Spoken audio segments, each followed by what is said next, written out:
we're here today to talk a little bit about how to prepare or spruce up your home to get ready to sell.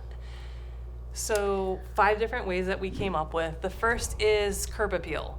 So trimming trees, planting new flowers, anything to spruce up your landscaping in the front yard, because that's going to be the first thing people see that may or may not, they may not even come in the house if it looks a mess from the front yard.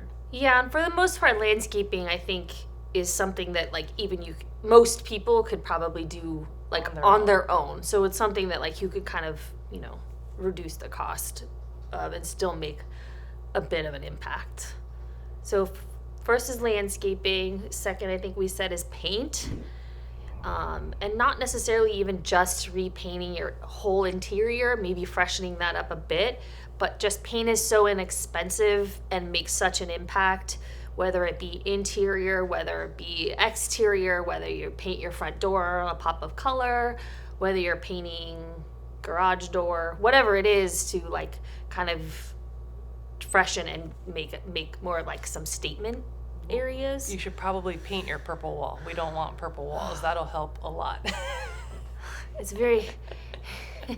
It's hard when it's something like, it was your favorite color or whatever, and then it's hard to go in and say, like, we're trying to appeal to the masses, right? And so while neutral. purple is lovely, agreeable gray is better, just overall, just generally. The third would be landscape, paint, fixtures.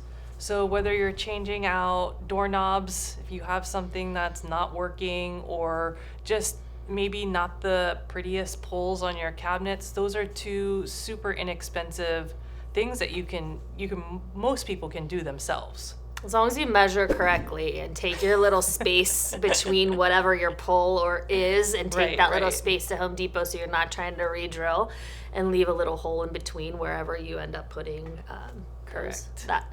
Don't make the problem worse. Right, you don't want to drill again. No. No. God, no. Okay, so 4th would be light fixtures. Yeah, which, I mean, we wouldn't recommend doing on your own. But for some minimal amounts of money, you can freshen up lighting, whether it be, lamps or fixtures, both. I mean, you just kind of want to make sure you're light and bright, and that, you could buy a new chandelier for, $200 and change the whole vibe of your dining or eating area. So I think that's important. Yeah, and then the last one would be countertops. If you have the old tile countertops, or even just granite that is way too busy, that is from 15 years ago, a quartz, a prefab, depending on how big your countertops are in your space, but you can get a prefab piece of quartz for $900 to $1,000, somewhere in there, depending on what you choose. And then you have to pay to install it, of right, course. Right. But that will make a huge difference. So those are the 5 ways that we think that you can get your home ready to sell, will have a huge return, and are relatively inexpensive. You should just talk to us prior to doing any of these things, so we can help you decide which ones are worth doing, which ones are probably too much work, or you just adjust your price accordingly and you don't do any of it except for what we talked about in the first video. Just make sure it doesn't smell. Call us. Typically, closing costs range from 2 to 5% of the purchase price. These include escrow fees, property tax loan origination fees, recording fees, title insurance, homeowners insurance, and other miscellaneous things like notary fees.